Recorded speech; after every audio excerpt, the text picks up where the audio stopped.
As you know, on April the 2nd, at approximately 5:29 p.m., Milwaukee County 911 dispatch received a call from Cudahy Police Department regarding a severed leg at Warnimont Park.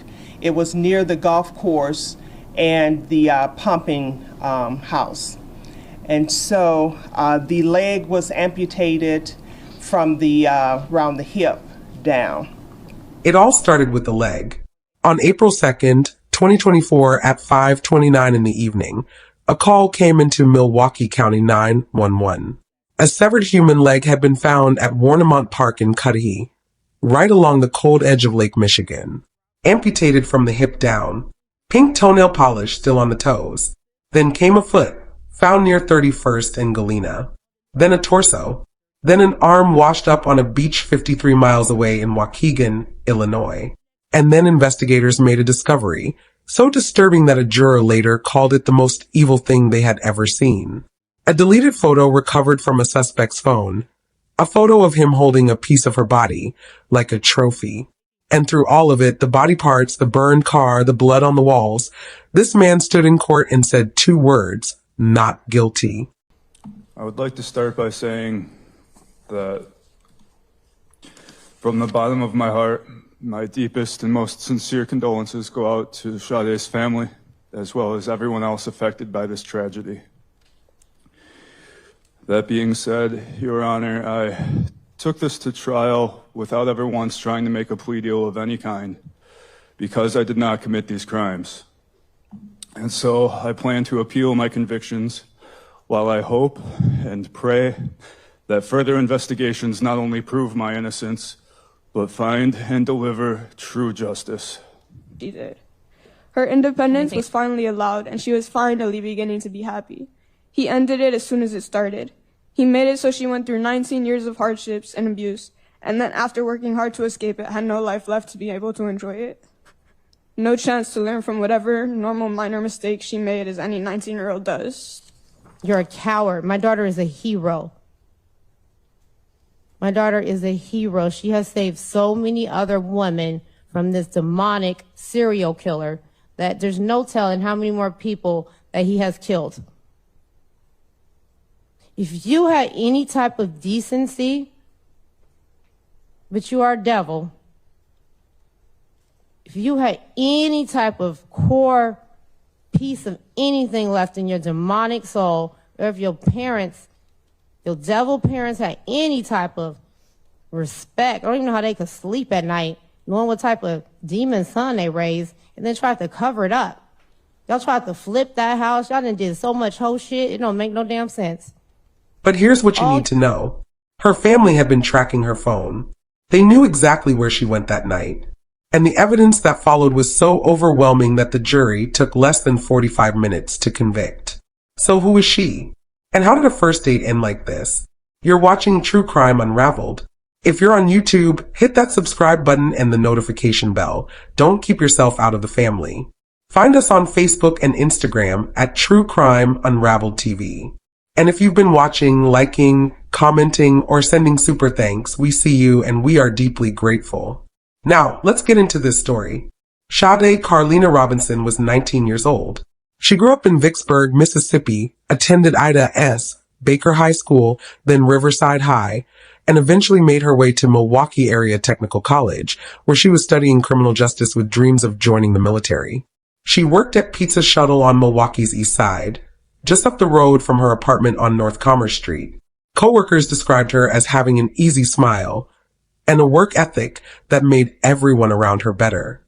She had just bought her own 2020 Honda Civic. She paid her bills months in advance. She was, as her sister later said in court, finally beginning to be happy. On April 1st, 2024, April Fool's Day, Sade clocked out of Pizza Shuttle at 5 p.m. She had plans that evening. She was going on a first date. She had met Maxwell Anderson about a week earlier through a mutual connection at a bar where he worked. He was 34 years old, 15 years older than her, a Navy veteran, a bartender. He seemed charming. They arranged to meet at Twisted Fisherman Restaurant, where Anderson said he needed to pick up a W-2 form. After dinner, they drove to Duke's on Water, a bar on Milwaukee's Water Street. Surveillance footage inside Duke's captured them laughing, playing beer pong, talking at the bar. She drove them both there in her Honda Civic. She wasn't stumbling. She wasn't distressed. She left that bar walking on her own 2 feet at 9:04 p.m. That would be the last time surveillance footage showed Sade Robinson walking freely. I've got Exhibit 37 on screen. The video title is titled Cam 6 2024 4-1, timestamped 9/15/36 at the bottom.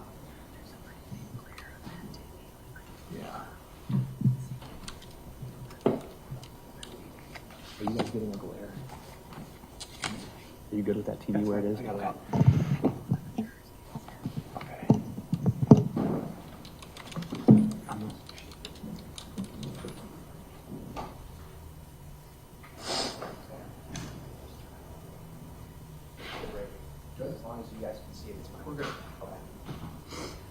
Okay, Detective, what are we looking at?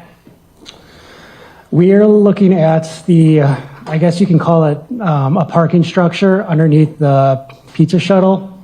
It's just parking. And again, that's underneath the actual restaurant itself. And this is the video from Pizza Shuttle you recovered? That's correct. I'd move Exhibit 37 in. Any objection? No. 37's received.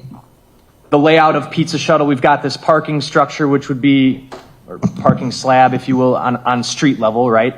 That's fair to say, yes. And then when you would go out off to the left side of the screen here, that would be Farwell. That's correct, yes. There's a stairway that leads from Farwell up one floor that gets you into the restaurant.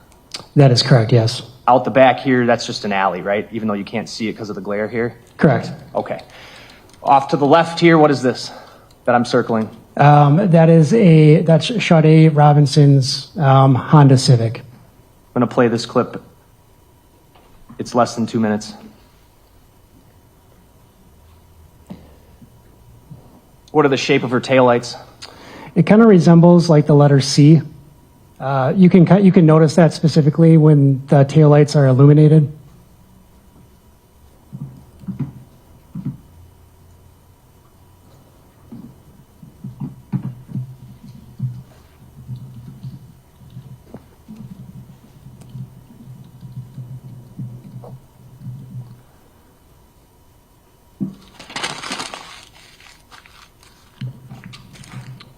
Is that her getting out? That is correct, yes. Nobody else gets out of the car? Correct. All right. And the direction she's walking would be to get to the staircase to go up to the restaurant? Correct. Stop that clip at 50 seconds. I'm next going to play camera 3 from the same timestamp. I'm going to advance the video to 50 seconds. Oh, sorry.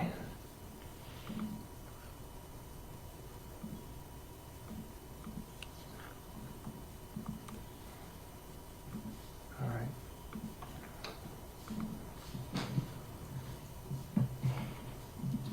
I'm just going to use the fast forward here to get to 50 seconds, but while that's happening, Detective, this is essentially the staircase we were just talking about, right? Correct. So essentially, you have the parking structure on the bottom. You walk out towards Farwell Avenue, and those staircases that you see to the left are essentially what you walk up to enter into Pizza Shuttle. This would be right after she left her car. That is correct.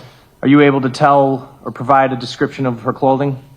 Yes, Ms. Robinson's wearing what appears to be blue jeans. They appear to be having some kind of cuts in them. And then she has a black puffer jacket and then some type of white shirt. All right. Sort of like a cable knit sweater? Yes, that's correct. What kind of coat? I would classify that as like a black puffer jacket. Shoes? White in color. And she's carrying a large purse, correct? That is correct, yes. So she arrives at work at around 9:16 in the morning? Correct.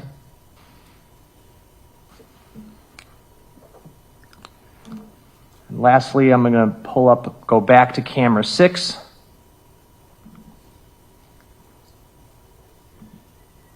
This is camera 6 at 16:57:37 on April 1st, 2024. So this would be what? Again, camera of the parking area of Pizza Shuttle. And that you can see currently, you can see Miss Robinson's Honda Civic. What time is this at? 16:57. So just before 5 p.m.? That's correct, yes. Okay. Playing this clip, it's 2 minutes, just over 2 minutes. I'm going to fast forward here.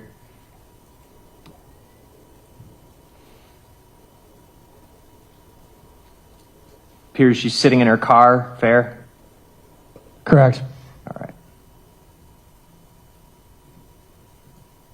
And now an employee coming up to talk to her?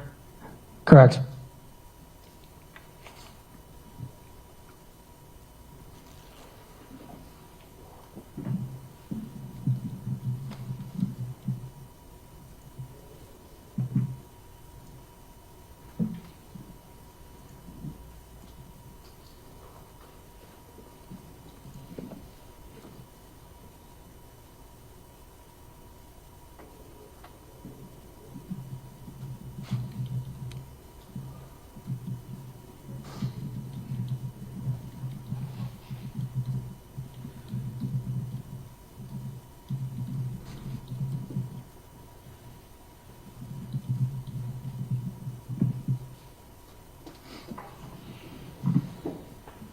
Clock just past 5 p.m., right? Correct. And her taillights come on. She's pulling out of the spot, correct? That is correct. Employee waving bye to her. Correct.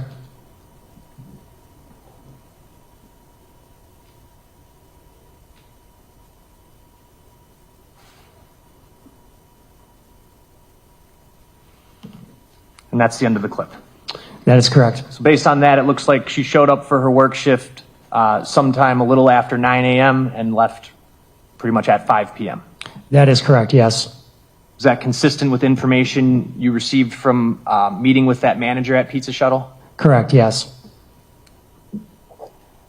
That's all. Cross? No. Thank you. State, your next witness. State calls Officer Kiana Vines.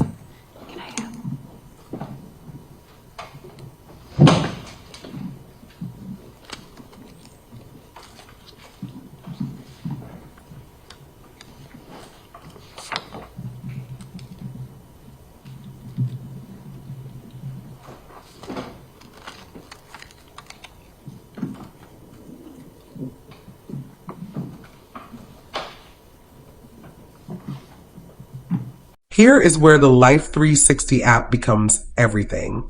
Sade's mother had installed it on her daughter's phone for safety. Unlike basic tracking apps, Life 360 records historical movement data, every location, every timestamp, every speed. That app became a roadmap of Sade's final hours. It placed her at Anderson's home at 3161 South 39th Street at approximately 9:30 that night. Her phone stayed there for hours. Then, at 2:53 in the morning on April 2nd, it began to move. It moved toward Lake Michigan, toward Warnimont Park, the same park where, later that day, a passerby would find a severed leg with pink toenail polish. Detective Joan Donner of the Milwaukee County Sheriff's Office later said of the Life 360 app, "That's really what led us down the path to find all that video. It tied everything together. Because of it, investigators were able to pull surveillance footage along Sade's entire route before key recordings were lost forever. And the cameras told a story that Anderson could never explain away." Turning now to this week's 48 Hours investigation into how a phone app helped crack a murder case. In 2024, 19-year-old Sade Robinson went on a first date in Milwaukee. The next day, her car was discovered burned behind an abandoned building, and Sade was missing. The key to solving the case? Her phone and some chilling surveillance footage. Anne-Marie Green gives us an early look at her report. On April 1st, 2024, Sade Robinson, a 19-year-old college student from Milwaukee, Wisconsin, went on a first date, but she never returned home. The next morning, the charred remains of her car were found behind an abandoned building. Lead Detective Joe Donner of the Milwaukee County Sheriff's Office. This is Sade's vehicle. This is pretty much completely destroyed. It is. Suspecting something terrible had happened to Sade, Detective Donner and her team took note of the position of the driver's seat. I then went to a dealership and found an identical model. With the driver's seat in the same position as the one in Sade's vehicle, Donner grabbed a deputy who was about Sade's height. And when she sat in the car, she couldn't touch the pedals. There was no way No way. Sade was the last person in that driver's seat. No. Donner says the last person to drive Sade's car had to be at least 6 feet tall. Sade's date that night was 6'1", 33-year-old Maxwell Anderson. On Sade's phone, investigators found a clue that could tell them everywhere Sade went the night she disappeared, the Life 360 app. Unlike Find My iPhone, that gives you where your phone is right now, Life 360 gives you historical data. As investigators traced Sade's movements from her app, they obtained security camera footage of Sade with Anderson on their date. Anderson would later say that when he and Sade parted ways, she was fine. But hours later, according to her Life 360 app, Sade's phone arrived at an area along Lake Michigan.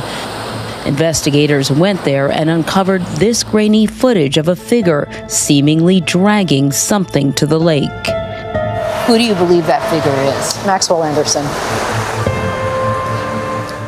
Anne-Marie Green joins us now. Anne-Marie, I mean, that Life 360 app, how critical was that in this case? Very. I don't know if you're familiar with this app. This is not like Find My Phone, right? This uses GPS to track your movements and additional data like the speed.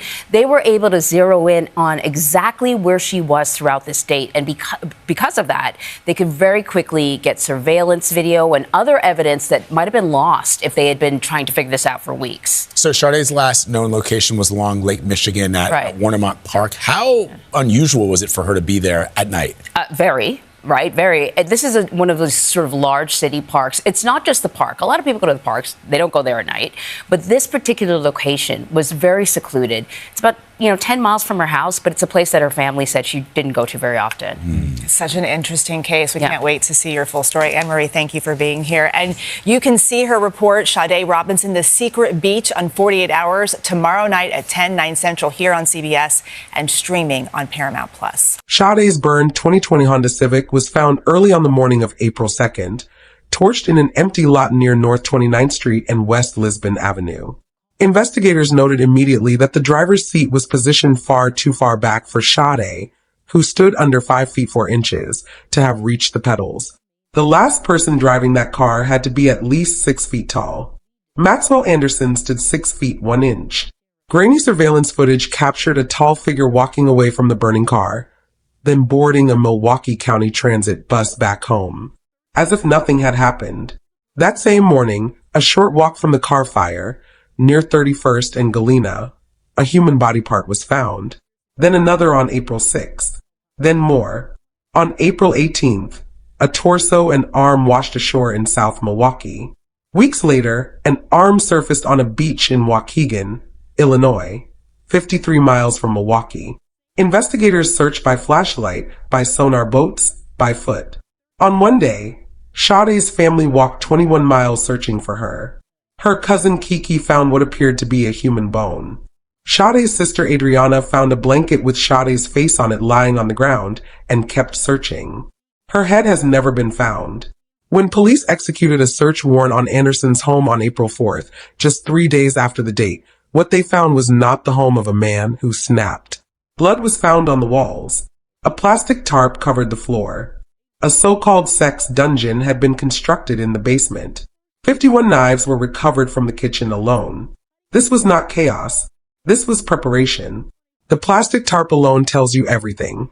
You lay that down before a crime, not after. And then there was the phone. Forensic investigators recovered a deleted image from Maxwell Anderson's device. It showed Anderson holding Sade Robinson's severed right breast, her face visible in the frame. A juror named Reuben Phillips later described the moment prosecutors displayed it in court. That was her lifeless body.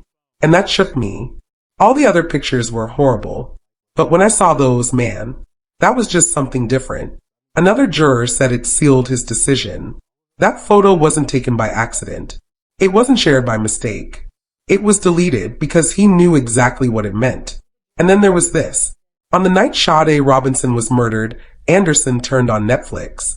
He watched the animated series Love, Death, and Robots. The second season finale features a dismembered corpse discovered on a beach, just like Sade's body. I was like, oh, that's disgusting, because that could have been where he got some of his ideas or fantasies, a juror said afterward. Let that land. I know I'm not family, I'm not friends of Sade, but I feel like I've lived through a lot of this with her family. And the Maxwell Anderson trial is still living in the minds of the jurors, the conversations in the deliberation room that led to a conviction. That is where we begin tonight at 6. It took the jury less than an hour to convict Maxwell Anderson for killing and dismembering Sade Robinson. But what compelled them to make such a quick, unanimous decision? Our Aaron Mabin tracked jurors down, joins us live now. And Aaron, they've had the entire weekend to process their verdict. Yeah, the entire weekend to process a verdict. You know, they were in the courtroom for nearly 2 weeks listening to mounds of evidence and testimony. Many of them finally getting back to their jobs and their normal routines. But we talked to 2 jurors today who say convicting Maxwell Anderson for killing Sade Robinson was not hard. We listened to all the evidence, things were mounting against him. But for me, what solidified it was when they finally showed the pictures off his phone. Those pictures were just cold, as I described it before, evil. Reuben Phillips recalls a moment prosecutors showed the jury deleted pictures from Maxwell Anderson's phone. Pictures of Sade Robinson. That was her lifeless body, and that was, that's what shook me the most. I mean, all those other pictures were horrible, but when I saw those, that was just, man, that was just something different. I mean, really, that shook me. We, the jury, find the defendant, Maxwell Anderson, guilty. Anderson was arrested on April 4th. He pleaded not guilty to all charges. At sentencing, he spoke for just 30 seconds. He claimed he didn't commit the crimes. He said he believed Sade had been abducted by an unknown person when she left his apartment. He said he planned to appeal. That was it. 30 seconds.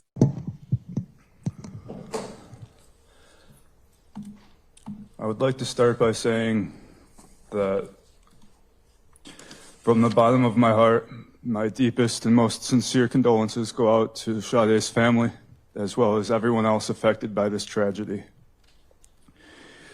That being said, Your Honor, I took this to trial without ever once trying to make a plea deal of any kind, because I did not commit these crimes.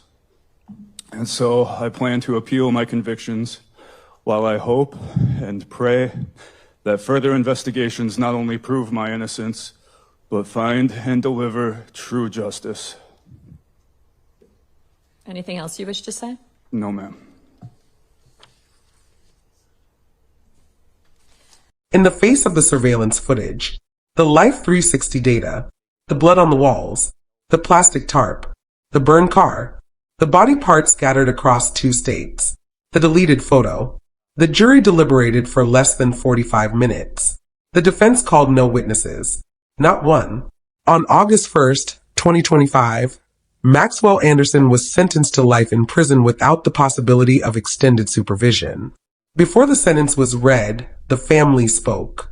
Sade's sister, Adriana, who was just 16 when her sister was murdered, stood before the court and said, "He made it to where I cannot trust anyone, not just emotionally, but I cannot meet any person without fear that they're going to harm or kill me.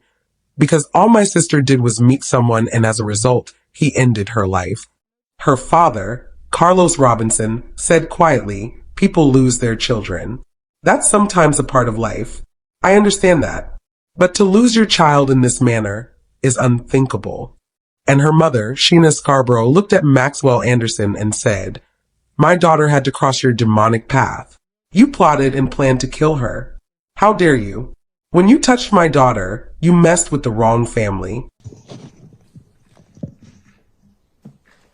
Good morning, Ms. Reams. In order to begin, would you please state your first and last name and spell both for the record? Adriana Reams, ADRIANNAREAMS.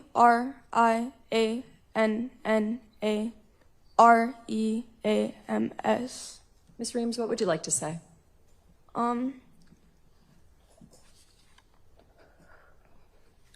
When Maxwell Anderson murdered my sister, he redefined my definition of misfortune. No amount of financial hardships, disputes, or everyday struggles were even in the same realm as the effect of the loss he created. He made it, And try to go slow, okay? He made it to where my grandfather, who had just gotten diagnosed with cancer, lost his will to live his already health-threatening life.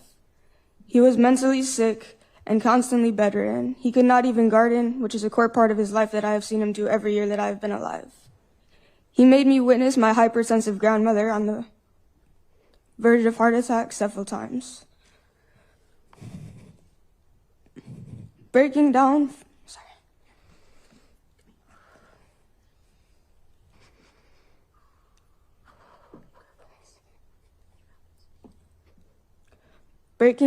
from the combination of the grief, other people's emotions, and the stress of having to deal with all the tedious responsibilities that he left behind when he ended my sister's life. He stole my father's ability to see the work he put in to raise Sade for 18 years pay off by having more than a year of seeing her be a happy, successful adult who still loved and appreciated him. He stole her father's ability to repair his relationship with her and be as close as they once were. He stole my mother's chance to ever finally become the mother that Sade always deserved. But most importantly, he stole Sade's chance to be an adult, to choose who she would and would not let into her life, to prioritize herself for the first time and do what makes her happy. As a result of his actions, I have had to grow up way faster than a 16-year-old should have to. I had to communicate with law enforcement, take care of my family, physically pick my mother up off of the ground, on top of trying to deal with my own loss, because he left them all too weak and broken to do anything. I had to quit my job because Sade got me that job, and the whole time I was there, I worked with her. I saw the effect she had on people, the way everyone lit up from her presence, the way she made everyone, from customers to coworkers feel special, which meant that I had to watch all of that go away. I had to watch and hear time and time again all of the people, many of whom I've never heard of, who were deeply pained by the loss of Sade because of what she meant to them. Because of the way that she changed people's lives and generated happiness and erased people's bad days with her smile or her laugh or her hugs or her compliments or her taking things off of other people's plates regardless of how full her own was. I could not continue to be surrounded by people who hurt the same way I did, because of the huge impact she had on them regardless of the extent of their interactions. I could not be in places where I could easily be walked over because I no longer had her to advocate for me, as she always did when I had not yet found my own voice. I couldn't go back to a job where I could no longer be getting to spend time with her, whether it was through car rides, shifts together, or sleeping over at her apartment because she always wanted to take care of me. He made it to where I couldn't go to school without people giving me looks of pity or no longer knowing how to interact with me because neither them or I knew what to say, for there was nothing you could say for what he did. He made it to where I cannot ride my bike without random but kind strangers stopping me because they feel the need to pray for me and my family despite not knowing us. He made it to where I cannot trust anyone, not just emotionally, but I cannot meet any person without the fear that they're gonna harm or kill me. Because all my sister did was meet someone, and as a result, he ended her life.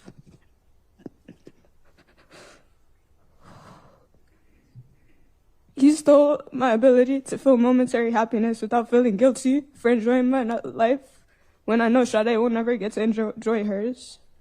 He made it to where I could not let myself stop doing things because I know that if I have time and space to think, I will break down and I will not be able to start again. He made me miss school and sports and a number of other things because I was searching for my sister's body that he unremorsefully hid from us, knowing that it would cause us extra pain. He made me feel extra anger for the fact that he could be so ruthless and relegate my sister, who took years to build up the confidence to feel like something, back to nothing. He makes me feel extra anger because he still shows no regret and sits here looking stupid without an ounce of guilt for what he did. He stole my sanity because I will spend the rest of my life searching for answers that I'll never get about what he did to my sister and why he did it. Because even though he has no life ahead of him, he still refuses to tell us these answers, even though doing so no longer has any ability to hurt him. He stole my resolve when he and his lawyer sat here and tried to paint my sister as some dirty, irresponsible drug addict or dealer, which could not be further from the truth. A couple of months ago, one of Sade's old teachers gave me a letter that she wrote to me for a school assignment when she was 15. She talked about some of her hardships, and she had so many, which is why it is especially hard to know that as soon as her hard work allowed her to escape many of them, her life was stolen. She said that she wants to be my role model and show me that anything is possible, that she wants to guide me through everything and be my support system. She said that even 5 years ago, she wanted to inspire me to be as independent as she was, and that she hopes she inspires me to do what I want to do in life. She said that everything she does is for me, and she will do anything for me. Even in her 19 years, she was still incredibly hardworking, independent, kind, supportive, selfless, resilient, and special. She continues to inspire me for the fighter that she was, but he took the guide and support system and role model that she was going to be for the rest of my life. He stole my big sister that always protected me and nurtured me and put me first. And he robbed her of her ability to do that and feel accomplished because she knew she was setting me up for a life better than the one she was forced to struggle through. He made it to where I cannot read that letter that I should have always cherished and smiled about without crying, because now it is just a reminder of everything I no longer have. He made it to where I cannot speak about her without breaking down or think about her without shaking, to where I cannot even grasp or understand my emotions because they are so overwhelming that I have to be numb to them. He made it to where holidays are no longer a celebration, but a mourning. He robbed my future kids of the opportunity to have cousins and an aunt to love and support them. And I will never not be haunted and affected by all that he took from me, but what hurts 10 times more is all that he took from her.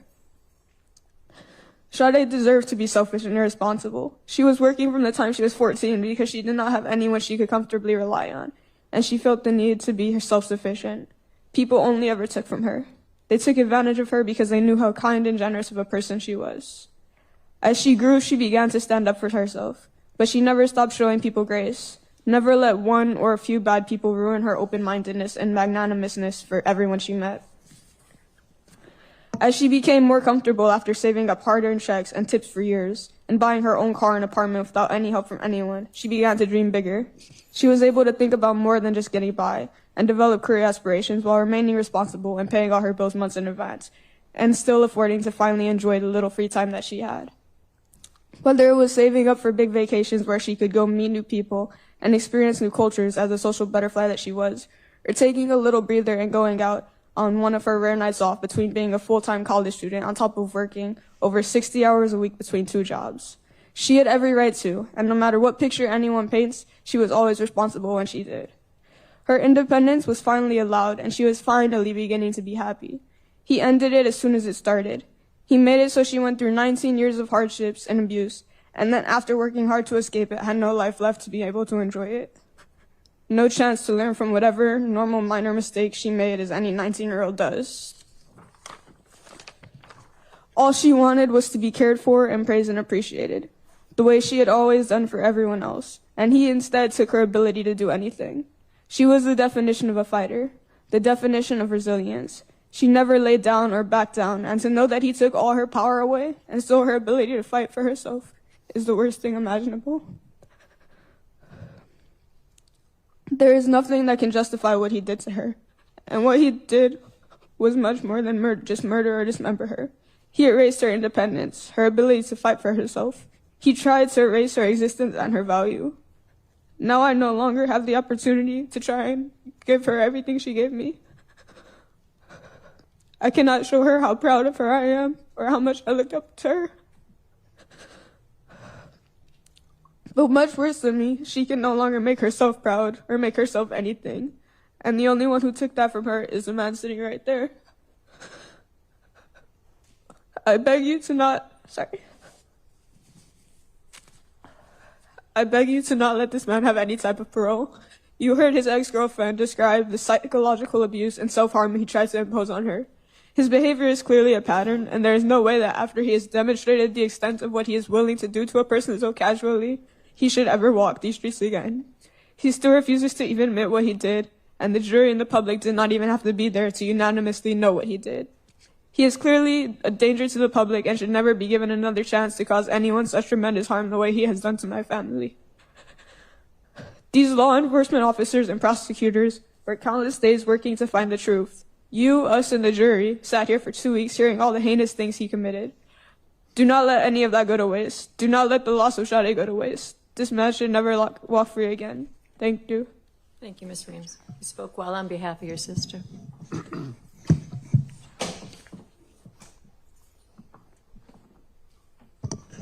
Speaking next will be Sade's mother, Sheena Scarborough.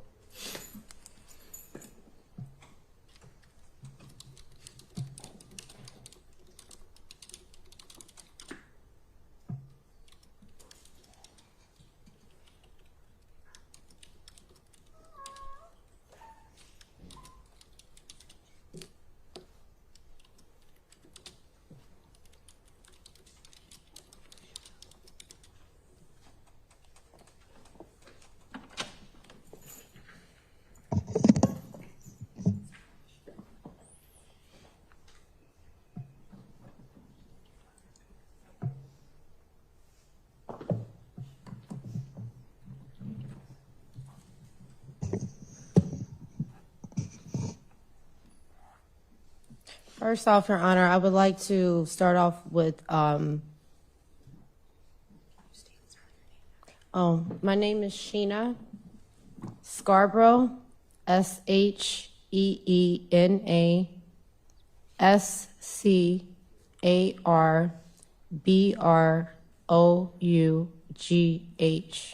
Thank you. Would somebody move that Elmo to the side, please? Ms. Scarborough, what would you like to say?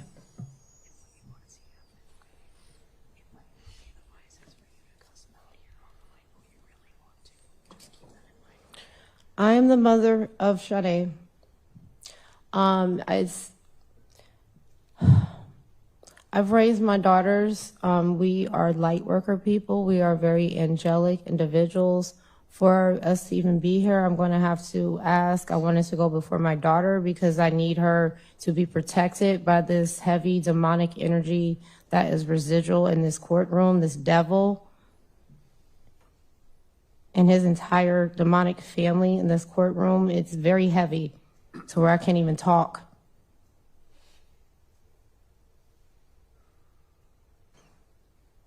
But Your Honor, I am asking that everyone in this courtroom be protected through the white light by this devil that sits beside. My daughter referred to you as a man. You will never be a fucking man. You're a pussy-ass bitch. Ms. Scarborough, if you could direct your comments to me, please. Yes, Your Honor. First off, Your Honor, I would like to thank you and the entire team for what we all had to endure, which was it was freaking torture to even have to be dragged through what we were dragged through. This demon and his whole ass attorney, they knew exactly what he did and what he was responsible for. They took us through extreme agony and pain. We are already dealing with so much trauma. There's no such thing as justice with what you did to my daughter and what you have done to my family. I have bust my ass for over 20 years to raise the best possible angelic light worker kids that do nothing but good.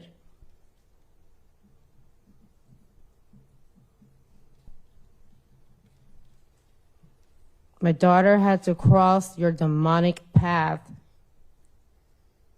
You plotted and planned to kill, dismember, then you disrespectfully spread my daughter across the Milwaukee like a piece of trash. How dare you?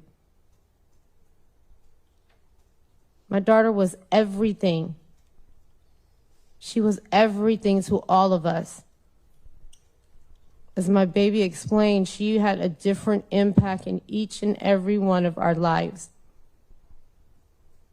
There's so many strangers and individuals in the community that I have engaged and met that she has touched and impacted. This has affected the world, the community in such extreme ways. There's no way in hell we should have even ever went through this freaking trial that you drug us through. You knew you were guilty. You're negligent, mammy and pappy, them demons. I'll deal with them later. But I want you to know that you can no longer hurt my baby. She's in heaven. She's protected. We roll deep. My ancestors roll deep. When you touch my daughter, you fuck with the wrong family. We ain't no pussy bitches, and you should have never touched my daughter.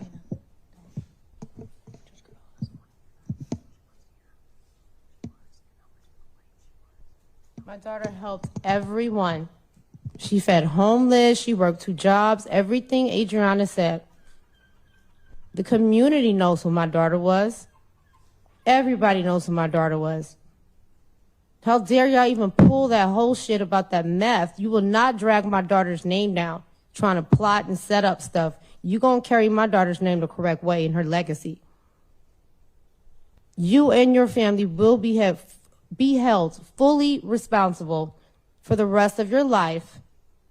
You will be eternally haunted by myself, my ancestors. I know you cannot sleep at night.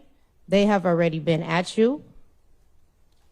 You will never get peace. You will never sleep. You no longer can harm and hurt my innocent baby. You took advantage of her. You manipulated her in the worst possible way. You're a coward. My daughter is a hero. My daughter is a hero. She has saved so many other women from this demonic serial killer that there's no telling how many more people that he has killed. If you had any type of decency, but you are a devil, if you had any type of core piece of anything left in your demonic soul, or if your parents, your devil parents had any type of respect, I don't even know how they could sleep at night, knowing what type of demon son they raised, and then tried to cover it up. Y'all tried to flip that house. Y'all done did so much whole shit. It don't make no damn sense. All y'all karma is going to be a bitch. And I'm getting each and every one of you eternally. I'm getting the whole entire family tree. Know that. Your sister, all them, each member of your family tree will be eternally hunted by my ancestors. We're light workers. I don't even have to touch you. The spiritual realm already been at you. I can see it in your eyes. You can't even sleep at night, you hoe ass. Judge, I did want to thank you and the entire community, the officers, the team, Ian, Donner, this whole entire community and team has stood 10 toes behind us. This has been extremely traumatic.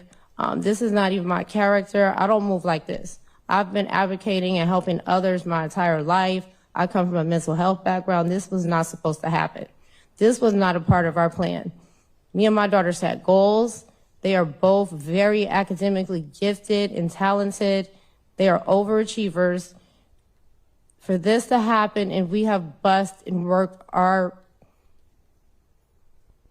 behinds off in life, and then to have all of this noise about the millionaire murderer's son comes and takes my daughter. I don't give a freak about what your color status or how much money you got.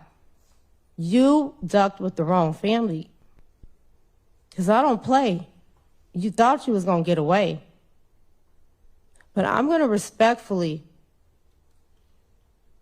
request that you confess where the rest of my daughter's crown is, if you have any respect left for me and her father and her sister and the rest of my family in this community. You've already done the worst. You can at least give us that much.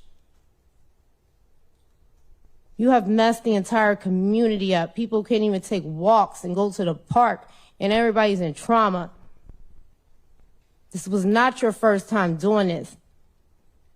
And all your dark is going to come to the light. If you or your devil parents had any type of decency of respect as humans with morals, there's nothing else that there's no excuse for what you did to us, what you did to my daughter. My daughter is now protected. You can't hurt her. You can't take advantage of her. But know that you messed with the wrong one. You weren't getting away with this one. And you will be dealt with eternally, like I stated. But Your Honor, Judge, I'm asking that this demon be respectfully returned back to hell as soon as possible. That's what I'm requesting through the court. Please return him back to hell as soon as possible. No possibility of life without parole, the maximum. And this devil should not be given any more special millionaire privileges being held in certain populations. He needs to be, not he, but that devil needs to be placed in a population with the rest of the demons that harm and hurt individuals, the murderers, the serial killers, the felons. You are not on no special privileges. Your money is not going to protect you. It's a done deal.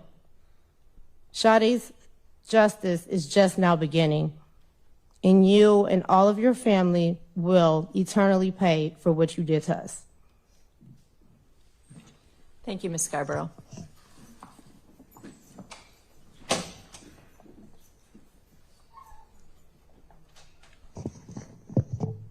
Carlos Robinson, the father of Sade Robinson, will speak last.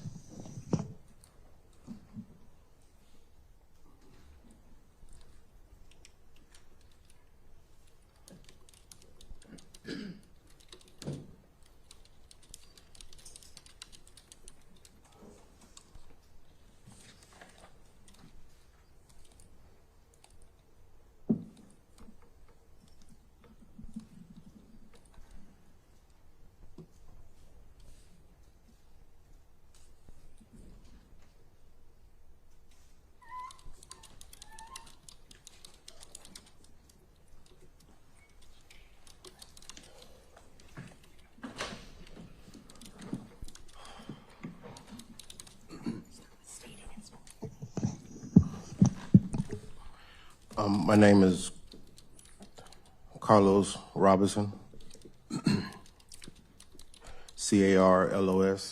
CarlosRobinson. Mr. Robinson, what would you like to say? I've started my speech multiple times since the trial.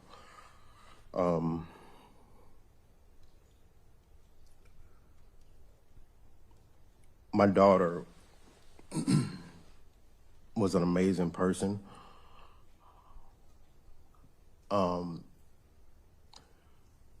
She lit up every room she walked into.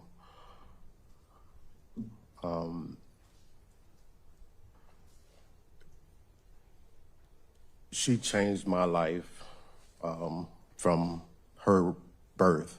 Literally changed my life. She gave me a reason to think more of than make me realize life is bigger than myself. We had an unbreakable bond, me and her. Talking to her was like talking to myself a lot of times. I used to tell her she was the innocent part of me.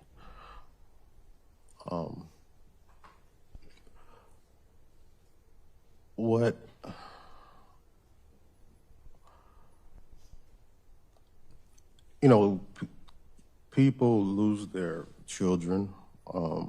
That's sometimes a part of life. I understand that. But to lose your child in this manner is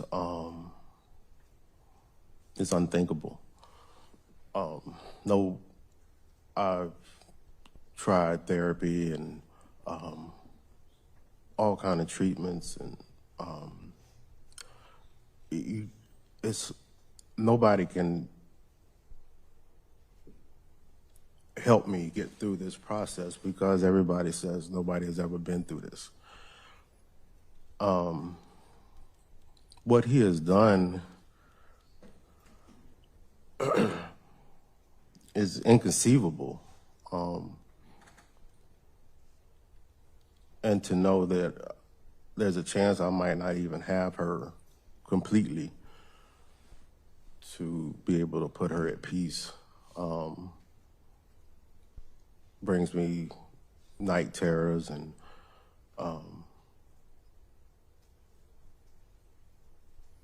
constant mental chaos.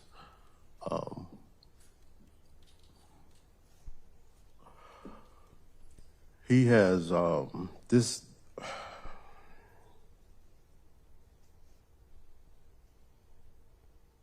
My daughter had a lot of life left to live. We talked a lot about her future. When she decided to come to live with me, and I got custody of her, I started to take her to colleges and things like that. And because before then she had no goals to go to college or anything like that. So I took her to like Howard University, FGCU, and she got the experience, and she started to change her perception of her goals and what she wanted to be and what she wanted to do. She had so much life left to live, so many goals that was taken from her. And to me, it's not just that she's not here, it's the way that she's not here. I can't wrap my mind around it. Somebody that does something like this doesn't even deserve. I think death is a way out. You deserve what you get. He deserves the punishment that he gave to my daughter. Everything that he did should be done to him. That's how I feel. To me, that's justice. I don't feel like he has a right to walk around and breathe air, eat breakfast, brush his teeth. He doesn't have that right. The moment he done what he did, he lost that. Any basic human rights. No man should be able to live doing what he did. That's just how I feel. And I try to make peace because I am a man of God, and I try to do learn forgiveness. But I can't get past this. I can't.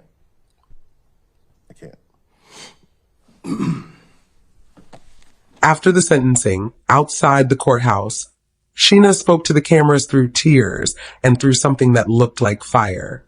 These past 16 months have been hell, she said. There's no such thing as justice because justice would be for her to walk back in the room and hug me again. She paused. I'm walking through her approval, one day at a time. The question this case leaves behind is not whether he did it. 45 minutes of jury deliberation answered that. The question is why. No motive was ever established. Was it fantasy? Was the tarp already down weeks before that date? Did a Netflix episode give shape to something already forming in his mind? We don't know, and he won't say. What we do know is this. Sade Robinson was 19 years old. She worked 2 jobs. She paid her own bills. She bought her own car. She was studying to protect people. And on one night, she trusted the wrong person. Her mother is now fighting for a statewide task force on missing and murdered African American women and girls. A mural of Sade was painted near the pizza shuttle where she worked. Her family wore pink to court, her favorite color. Her younger sister, Adriana, described by the lead detective as the quiet backbone of the family, has been accepted to Harvard on a near-full scholarship. Sade told her in a letter years ago, Everything I do is for you. He thought he could erase her. He couldn't. The surveillance footage, the Life 360 data, the blood on the walls, the plastic tarp, the deleted photo, the burned car, body parts across 2 states, a jury that needed less than an hour. If you were sitting in that jury box, would the evidence have convinced you beyond a reasonable doubt? Drop your verdict in the comments below. And tell us, what do you think his motive was? Was this planned from the beginning? Was it fantasy? Something else entirely? Let us know. And if this story moved you, please subscribe and share, because Sade Robinson's name deserves to be spoken and her story deserves to be heard.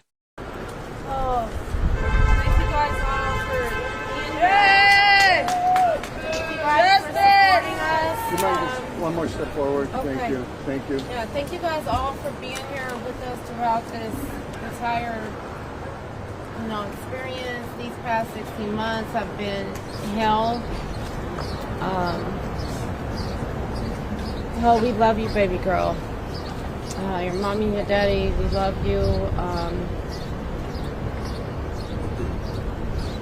I'm just like without words. We have finally got to this place. We made it through. This judicial system is very challenging. I've never been through nothing like this in my life. Her father and I have never experienced this. Who has ever lost a child in the most brutal way like this? We have been just walking in, I know I have been walking through my baby's spirit throughout this whole process to get her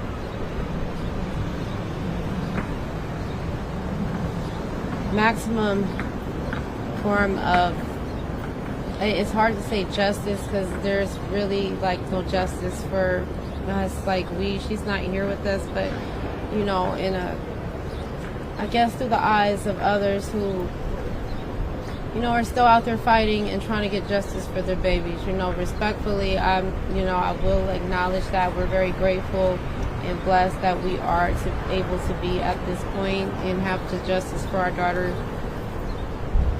with the community. And thank you guys all so much. Everybody that's been here representing us and supporting us. Carlos, you want to talk? And it also gives comfort that all the lives my daughter has touched and impacted directly and indirectly. That's amazing. That ensures that she will live. Her spirit keeps going. So that provides some comfort in the midst of all of this.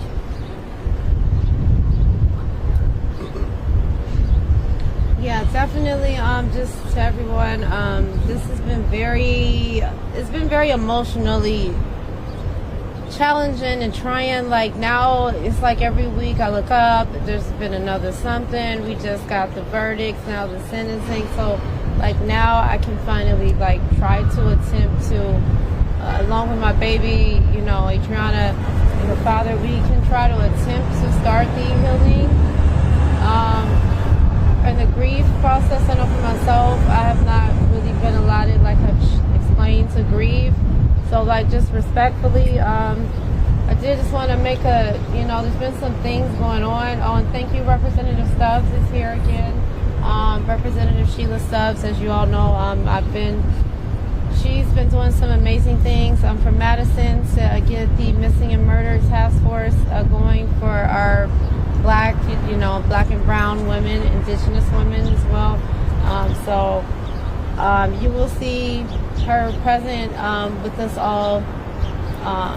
You will see me present with her in the future as continuing to work through Sade's light, her life, her legacy, with being able to do things and make sure that this doesn't happen to anyone else. We don't want this to happen to no other family. What has happened to us.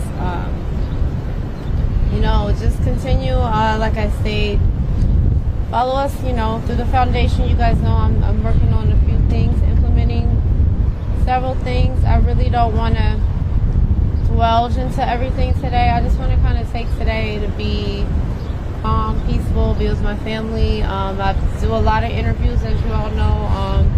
It's been pretty exhausting and overwhelming. Please do respect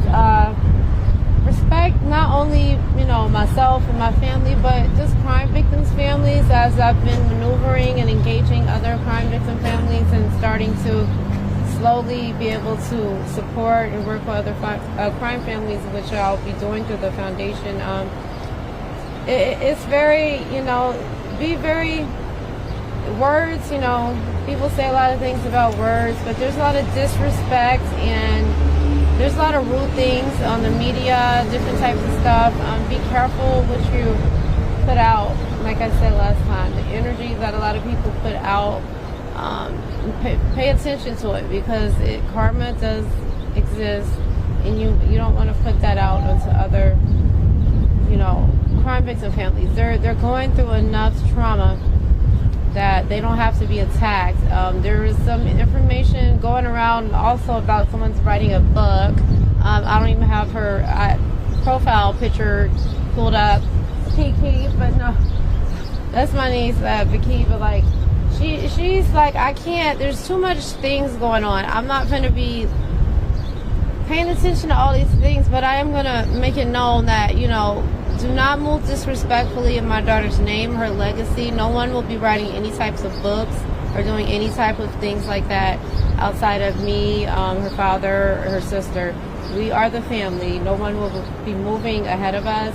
If I do catch you doing something like that, you will be added to the list to people to go to my attorney.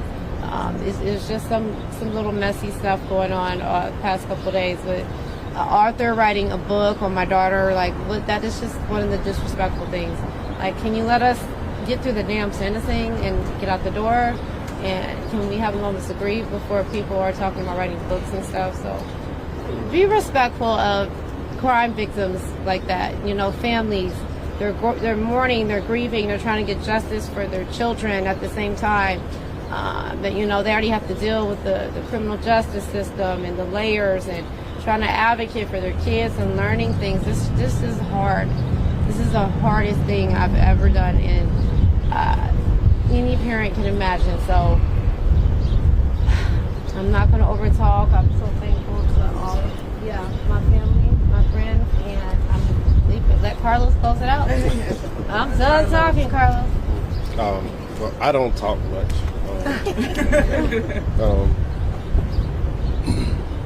I do appreciate the city of Milwaukee because they have shown my daughter a lot of love throughout all of this. I do not want any parent to ever go through what we have to endure on a daily basis. That's the goal, because no parent should have to go through a tragedy like this. They live a daily nightmare.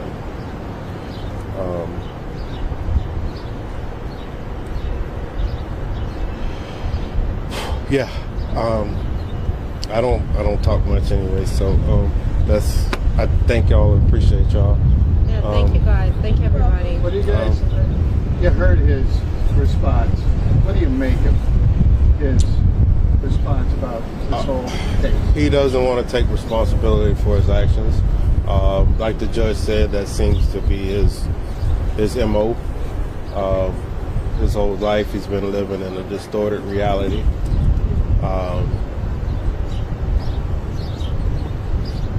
He shows no remorse. It's no remorse. He's like, he faked, said he was apologizing, but then right after that he turns around and, but I'm not admitting to what I did still, but I didn't do it. Like, I don't have time. We don't. Yeah, it's like Jeffrey Dahmer didn't have a felony before he got caught. There's no precedent to what makes a person this type of person.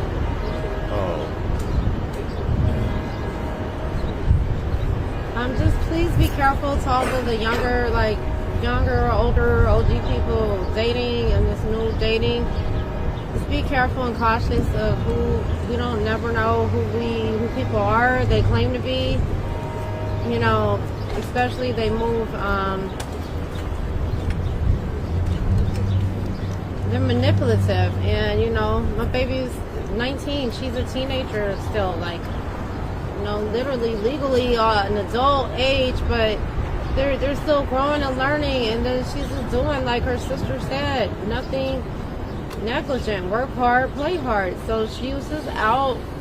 And I did want to announce, please, you know, I don't need really anyone following up. There's been some stuff going on about the situations. My attorney isn't present today, but, you know, any follow-up questions, you guys can reach out to her. But, like, I will be holding all entities associated, such as the bars, that would be Twisted and Dukes, you know, that you will not be able to move around in the community serving minors and not taking responsibility.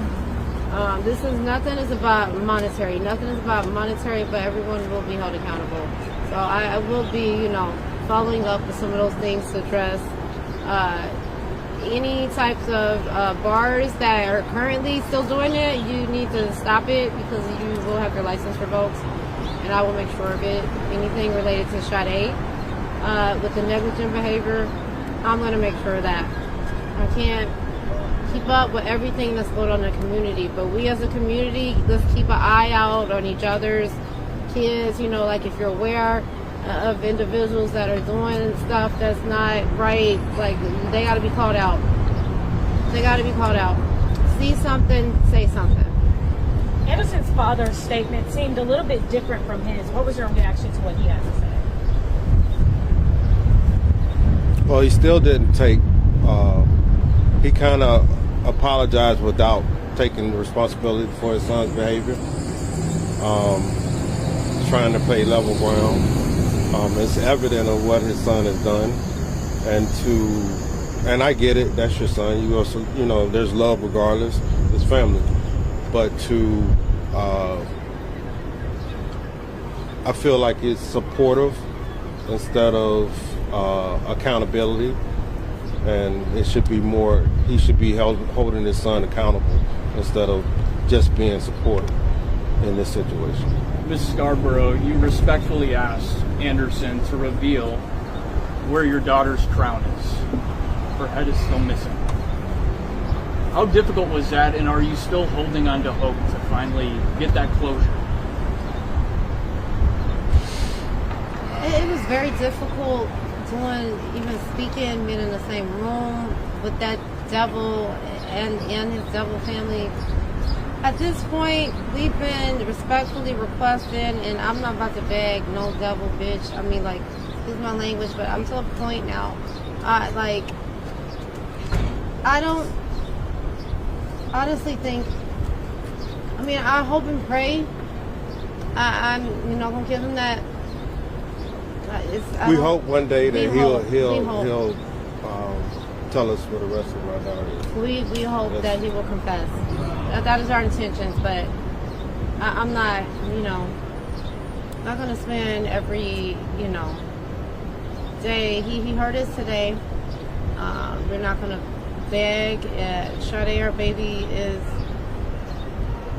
she is at peace. She's in heaven. I can feel it. My baby is protected. She's in an angelic place now. I can feel it. At the same time, though, just the way that the devil did our baby's body, disrespectfully, it will never be taken out of our vision. The pictures that everybody in the community had to watch with us, like these are so traumatic. Like there's no form of therapy or nothing that is going to remove this pain that we experience the rest of our lives. What about all the wonderful things? What about all the wonderful things that Judge Covello said about Sade? She acknowledged a lot of things that she had learned about her daughter in the past several months. How did you feel like you heard that? It's an honor. I mean, it's an honor knowing that our baby still to this day, you know, for even the strangers, like prior to Judge Covello taking on this, she didn't know my baby outside of what she's experienced as a judge. And, you know, she's been a very good, respectable judge. I like how she plays very fair. Like she listens to both sides. There were things that took place at times. When we had to be here for so many hearings, unnecessary laptop requests. It's like irrelevant. Like all of this time and energy, you guys can't imagine these past 16 months having to pop up here 2 and 3 times a month, like inconveniencing. Like there is no normalcy. Like we have not had unnecessary. There's a lot of unnecessary hearings that is dragging us as a family out. Again, like why did you take us through this trial? Like why did you? There's a lot of that, yeah. But it's very honorable to have strangers be able to feel our daughter's her energy and her power, and I guess that kind of gives me like a form of peace to maybe begin to start. I know Sade will want us to be able to move on, not beat ourselves up every day. But yeah, it feels guilt for me personally. Like I just feel guilt that I don't deserve to live anymore. Like I have to stay here I have to be here for Adriana. Like I have to do certain things. I have to. There's a calling for working with Representative Stubbs and these other missing and murdered Black and brown women. Like I've been pulled in place and called to be certain places that I did never imagine I would be at or asked to be at. But again, I'm walking in Sade's spirit. Everything is approved through her.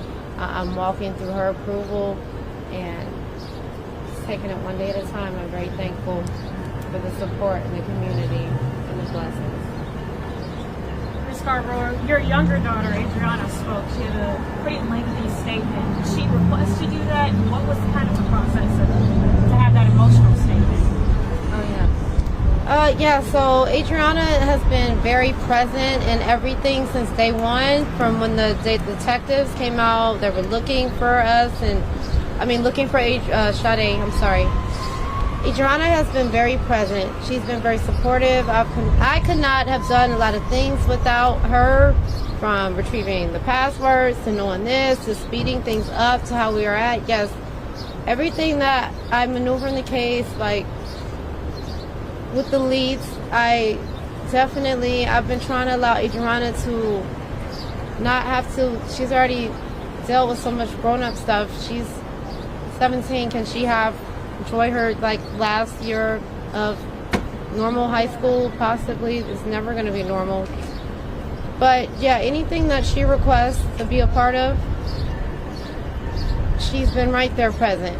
I allow her to be present. She does this on her own. These words come from her own heart. This is my first time hearing them from Adriana. I'm so proud of her. She is above and beyond, and she holds a lot in. And they were really, really close. Oh, yes.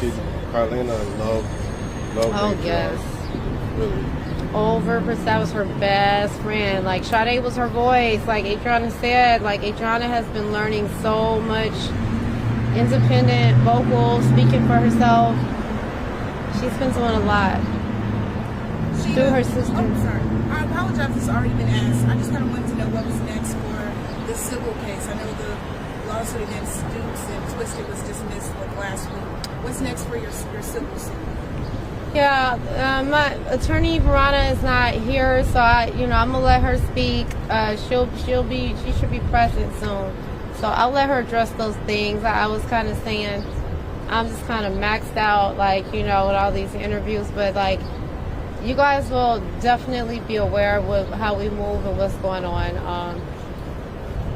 I did just mention to them, Bria, that, this isn't so much about monetary, ain't nothing, there's no limit on no value of what my daughter's life, the loss of things that we have had to endure. There is no monetary amount on that, but as far as those bars that will be held accountable, I was saying we as a community need to hold all of the individuals that are doing negligent things, like serving minors and things of that nature related to, being in clubs and sex trafficking and all that type of stuff, and missing women and girls.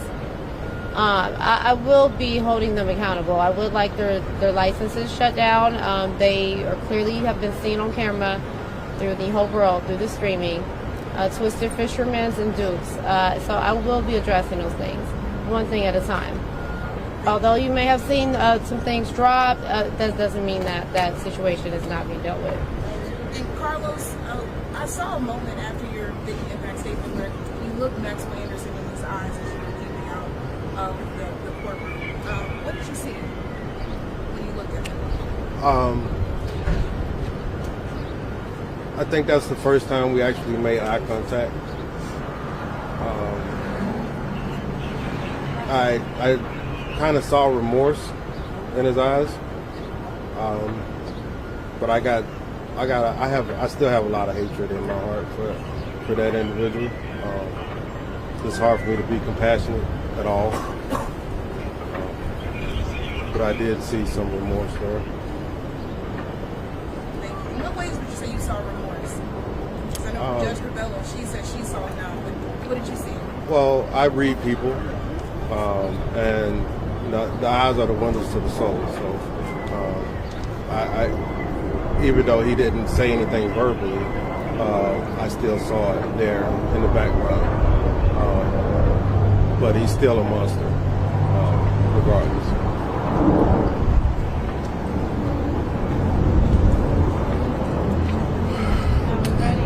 Thank you guys. Thank you everybody for being here and supporting us.